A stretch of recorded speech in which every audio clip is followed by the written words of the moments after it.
to get a permit approved or to expedite some bureaucratic process. Those practices, and it's easy to succumb to them because the amounts may not be very significant sometimes, and the frustrations of a slow bureaucracy are often difficult to bear. But it's important that we not indulge in those practices in the private sector because they corrode and weaken the entire system. On the other hand, bureaucratic processes must be kept under constant review to eliminate unnecessary bottlenecks and to change rules that frustrate progress in business. The bureaucracy is a rule-based system, so we need to be nimble and flexible in modernizing laws and rules which are no longer relevant or fit for purpose. And I feel this is something that Jamaica has made progress in fits and starts. There have been times when we have done significant work to improve bureaucratic processes. I can think of, for example, when we established a single form, a super form, when you're forming a company or a business. And that form enables you at the end of the process to get all of the necessary tax numbers and other numbers for you to start doing business, plus a TCC in a single filing. Before that, you had to, once you formed the business, you had to go from this department to that agency separately to get compliant with the bureaucratic requirements. But that was done maybe 10 years ago now, and we haven't seen a lot of progress since. We must uphold the constitutional order of democratic government. We're living in an era where internationally we're seeing a retreat from the principles of democratic life and organization that most of us, born after World War II, really had taken for granted as being the norm, especially after the events of the 1980s with the collapse of the Berlin Wall and the destruction really of the Soviet Union as a bloc with the Eastern Bloc.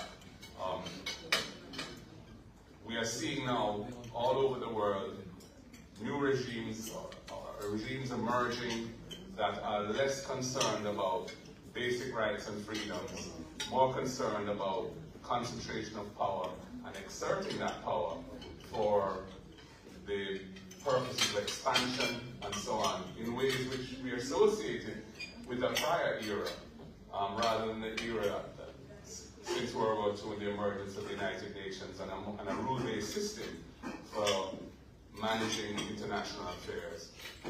The right to freedom of speech, freedom of movement, respect for privacy rights, the right to freedom of association, all of these things we should not take for granted in an era such as the one we are living in now.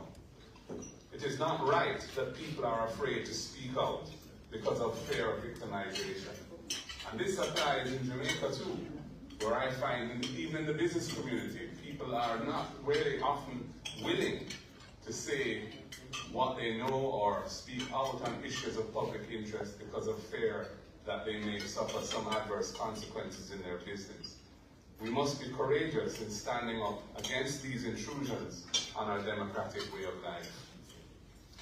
In terms of policy, pragmatism rather than ideology must guide our decision-making at this stage in our development. Ideology is necessarily divisive, while most Jamaicans really just want a nation that is united and pulling together in a common direction. Sensible ideas to address practical problems can come from the center, from the left, or the right. And recognizing that was one of the hallmarks of Lee Kuan Yew's great success in moving Singapore from a low-income third world country to a high-income, sophisticated first world country. Pragmatism in decision-making rather than adhering to a particular ideological position. However, pragmatism does not exist in a vacuum, but must be guided by core principles. And in my case, what I regard as the core principles guiding a pragmatic approach are, first of all, integrity in public service and in managing public resources, equity, especially in providing access to opportunities to the population so as to make the society more fair and cohesive, and social justice, to eliminate those aspects of our society which result in some people being treated as more important or more valued than other citizens, maybe based on where they live, where they grew up, how they speak, how they look. Social justice is a real issue in Jamaica because we're coming out of a colonial past, which was a stratified society, where the elite controlled all the assets of the country, and the vast majority of the population did not have full rights and freedoms. So that's our history. And there are all sorts of legacies of that, some of which still exist and linger on, and which must be addressed. And you mentioned, Caroline, in your introductions of me, the reform to our ganja laws. And that's an example, from my perspective, of social justice at work, because prior to that reform in 2015, there were over 10,000 young Jamaicans typically who came into conflict with the law, ended up with a criminal record for personal use of ganja, which is and has been for many years a pervasive practice in the country. And it provided congestion in the lower courts, and it also, through the criminal record, meant that they couldn't get employment in the public sector, often couldn't travel abroad. It was a stigma that they carried for much of their lives going forward. And it also was a source of contention between the police and young men in particular. And the Mario Dean case, the infamous case, which is still unresolved, where a young man, Mario Dean, was arrested for a spliff and ended up dying in jail. He was beaten to death in jail. That was an example of what can go wrong when you have laws that are not proportionate or relevant any longer. So social justice is still a very relevant need in Jamaica. Access to beaches are another aspect of this. Many Jamaicans can't have access to a beach because the nature of the tourism industry that we have built and continue to build out, which is an enclave system, doesn't provide the necessary balances with the needs of the population in relation to beach access. So that's another area where there's a call for social justice out there. In economic policy, we must protect the macroeconomic gains that Jamaica has made over the last 11 years. Fiscal discipline is non-negotiable. We've worked too hard to get to where we are now, to give it up through irresponsible policy making. We will achieve our debt to GDP target of 60%, and we will manage the public finances so that our public debt is kept at sustainable levels. These represent commitments which I think cross political lines based on the journey that it has taken to get Jamaica to this point. And we can be proud as a nation where we have reached with this, because it's not that long ago when we were struggling with a massive public debt of 148% of GDP, and the vast bulk of each year's annual budget. Each year's budget was taken up with interest payments on that debt, and it crowded out so many other forms of necessary expenditure. In Jamaica, $924.4 billion is the amount projected to be collected by the government as tax this year, this fiscal year. $924.4 billion. And that is 28.1% of GDP. And this compares with $411.9 billion that was collected in 2015-16, which was at that time 24.4% of GDP. So taxation collected each year has gone up as a percentage of GDP by close to 4% over that period. over the last 8 years, taxes collected per capita in Jamaica has more than doubled. So the amount of tax collected per person in Jamaica over the last 8 years has more than doubled, moving from $190,000 per person per year to $342,000 per person. The growth in taxation is significantly higher than the growth in inflation over that period. So no new taxes clearly has not meant no more taxes. It is the success of the modernization of the tax system, which was a key element in the structural reforms of the IMF program that enabled our public debt to be cut in half over this same period, from 147% of GDP to roughly 72% or thereabouts, which where it's projected, I think, to be at the end of this fiscal year. However, high levels of taxation are a burden on an economy and on the people, and it contributes to the disappointingly low levels of economic growth that have been a feature of the Jamaican economy for a while, but in particular during the post-IMF program, when the reforms, the success of the reforms, it had been hoped would have heralded an era of much more rapid growth, and that really hasn't happened. And I think the fact that the tax system is generating so much revenue to bring down that debt has been one of the factors as to why the economy hasn't grown more rapidly than it has. The growth in taxation, as I said, is significant over this period, and we need to look at it. And high levels of taxation mean that as we achieve a sustainable debt level, which we're getting to, the target being 60%, by the end of this fiscal year we're expected to be 72%. The projections of the government are that the target, which is supposed to be met by March 2028, or 60%, is actually going to be met a year early. So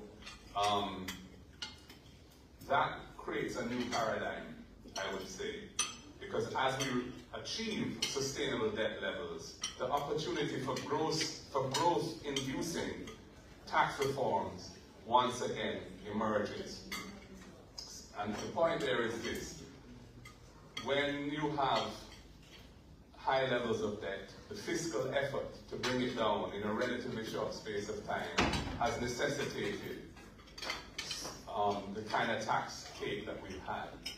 As we get to a point where we've achieved sustainable debt levels, then choices can be made as to whether you want to rebalance aspects of the tax system to bring the overall burden of taxation down somewhat, especially in areas which would be inducing of growth, would be promoting growth in the economy. I don't propose to provide a survey today of our policy ideas. We don't have time for that. But in general terms, we believe in investment in human capital to build a highly productive workforce that can support investments in globally competitive, high value-added industries. Education and training are therefore priorities for us. We see the need also to broaden the economic base of the country, which is too dependent on remittances and tourism, and therefore is vulnerable to either of those being hit for whatever reason. And we see, for example, agriculture and agro-industries as an area which can drive rural development, reduce rural poverty, and also provide a more resilient economy to the country. And Jamaica has some competitive advantages in aspects of agriculture because of the quality of the products that we have, whether it be ginger, coffee, turmeric, sea island cotton, etc., etc., etc. The health system needs to become more responsive to the needs of the population, who currently have to endure serious indignities when they need health care. And that is a real issue that needs to be addressed. So those are some of the broad areas of that we will be focusing on as a government. And of course, crime and violence, which is really part of the issue of social cohesion, which education and training can have a significant positive impact on. Right now, our school system fails far too many of our children, and that provides a constant flow of youth into the society who have low self-esteem arising out of the way that they have not excelled in the education system and the problems of crime that come from that. So we believe in being very tough on crime, but we also believe in being very tough on the causes of crime. We can't really achieve a sustainable approach to reducing crime unless we deal with both the crime itself and the causes of crime. I'll just move to where we are this week. We're meeting at a time when the greatest challenge to mankind at this time, climate change caused by global warming, has struck a blow to Jamaica. The toll from Hurricane Beryl has been heavy, especially along the southern sections of Clarendon, Manchester, and St. Elizabeth. I mean, we talk about how lucky we are, and it is true, we were extremely fortunate that that hurricane didn't actually cross Jamaica. But it was such a powerful storm, and it came so close that the sections of the southern coastline of Jamaica that were exposed to the winds around the eye got really badly hit. And I have toured some of those. Southern Clarendon, Portland Cottage, Rocky Point, going round into southwest Clarendon, southern Manchester going across to like Alligator Pond, and of course, southern St. Elizabeth.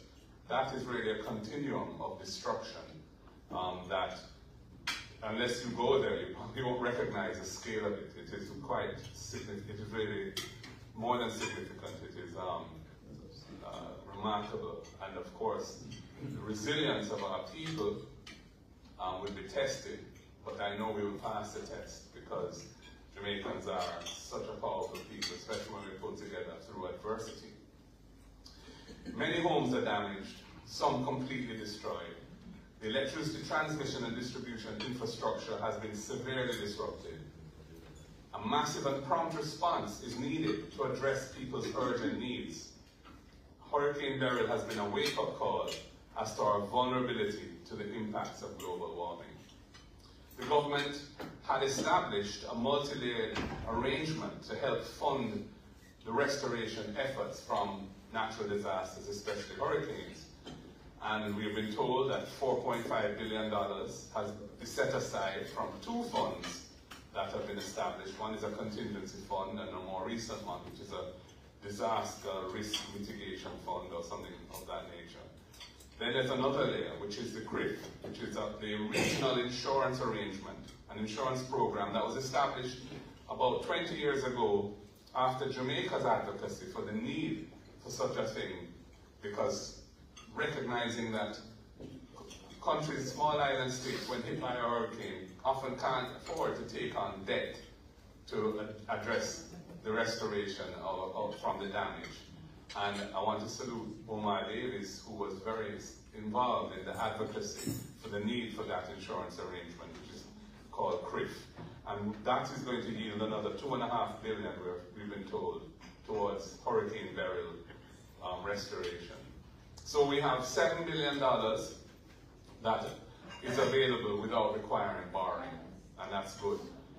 And there's approximately 50 million US, which is available to JPS, in an OUR regulated electricity disaster fund, or EDF, which you and I, if we take a bill, we contribute to that in every bill, and that fund exists. So, and it's specifically for the restoration of the electricity infrastructure if damaged through a natural disaster like we've gone through, where the costs go above a certain threshold. Below that threshold, JPS really self-insures and has to address those costs itself. But once it goes beyond that threshold, they can draw down on this fund to help pay for the restoration. And of course, there's this famous catastrophe bond, which is another layer of protection to address the most severe storms. Unfortunately, we will not be able to access funding under that for Beryl because the storm, despite the damage, wasn't sufficiently perilous to us to trigger a payout under that bond. And it's an expensive financial product. It's costing us a little over 12% of the amount insured per year. And I think the amount insured is 150 million US, something like that. So, you know, it's a very profitable business for the people who provide the bond, because they're getting a tremendous yield on it. But, you know, it's good to have coverage for the very worst storms, which is what that cat bond is designed to achieve.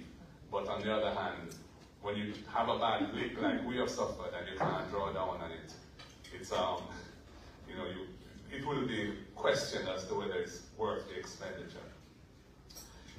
We are waiting to hear from the Minister of Finance what his financing plan will be for dealing with the restoration of the damage from Beryl.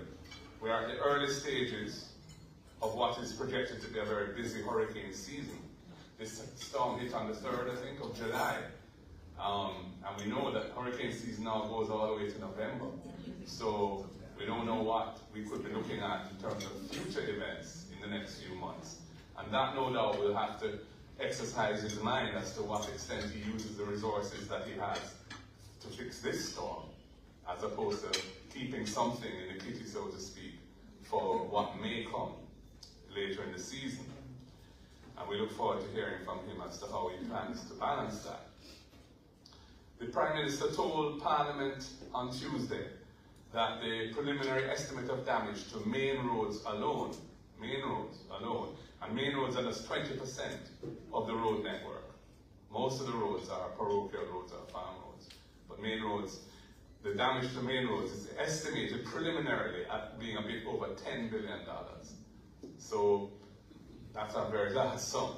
And there's no doubt that the eventual response, especially the assistance required to repair and replace housing and damage schools and other public infrastructure, will be several $billion. So it's possible, or even likely, that the government will need to draw down on this contingent claim facility that they have with the IDB, the Inter-American Development Bank, which provides long-term debt financing of up to, I think, 300 million US for catastrophes like this, to fill the financing gap, because the 7 billion that's available without borrowing may not be sufficient to deal with the losses that Beryl has caused, so we may have to borrow some money. In contrast to the massive expenditure that was required after the hurricane, the Prime Minister said on Tuesday that $180 million was spent on hurricane preparedness. And when you think of $180 million Jamaican versus what will be maybe somewhere in the region, I don't even know what the number will be, but we know it's going to be over $10 billion to restore what has been damaged.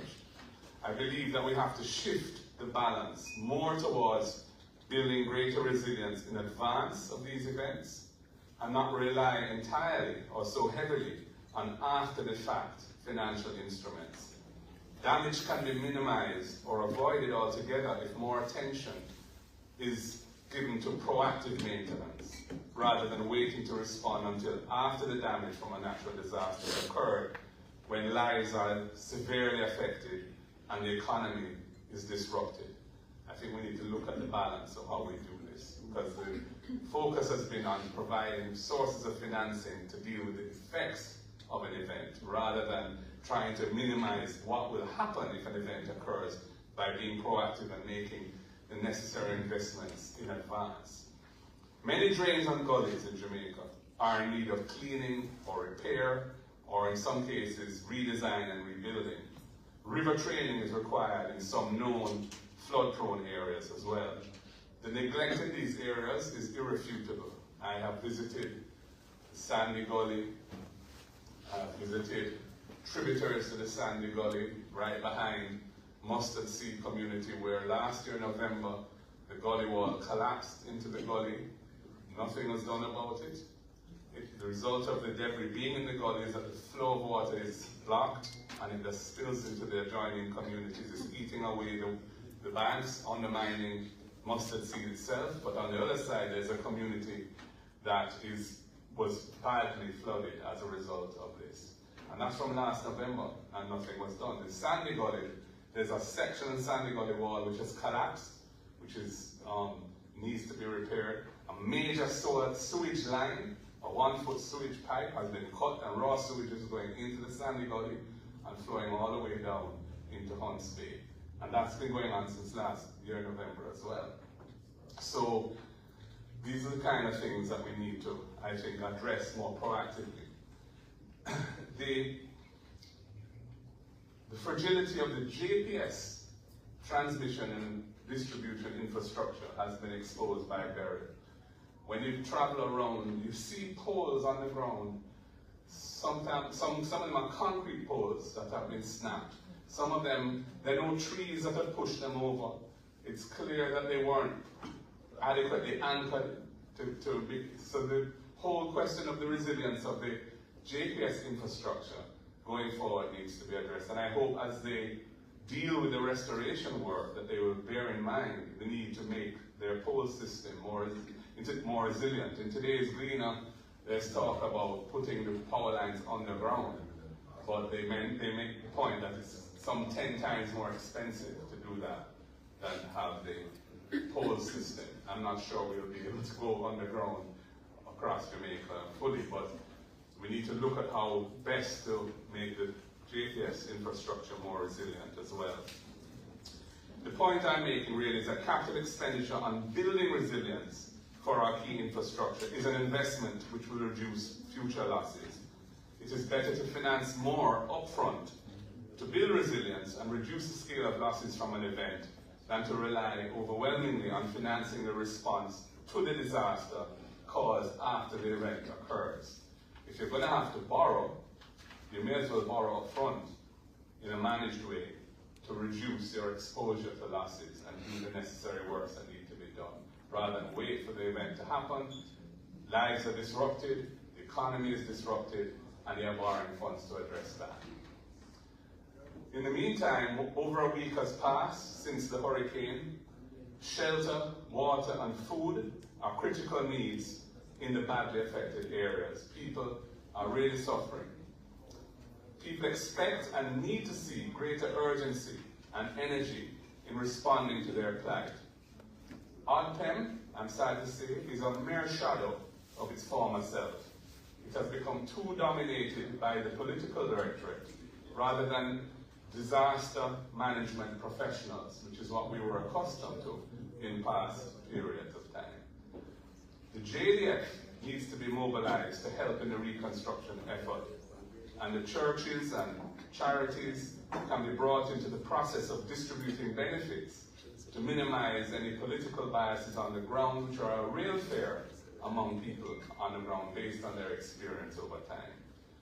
And external assistance, I believe, should be sought without delay to expedite the restoration of the extensively damaged energy infrastructure so that people and businesses can get back on track. In today's Gleaner, there are stories of different businesses which are on the brink of closing or have closed. Workers will be laid off, etc., because they don't have electricity to run the plant and their backup systems have failed for one reason or another. So we need to see action now, and I think the people are asking for this. We as an opposition will not seek to make political mileage from this disaster.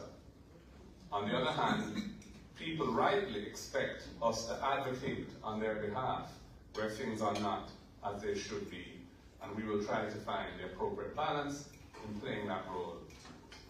The main thing is we want to see people's lives get back on track, and we want to see the economy restarting from this very severe hit that it has taken, and so we can achieve all of the targets that we've set for ourselves this year, including getting our debt even closer to the eventual target.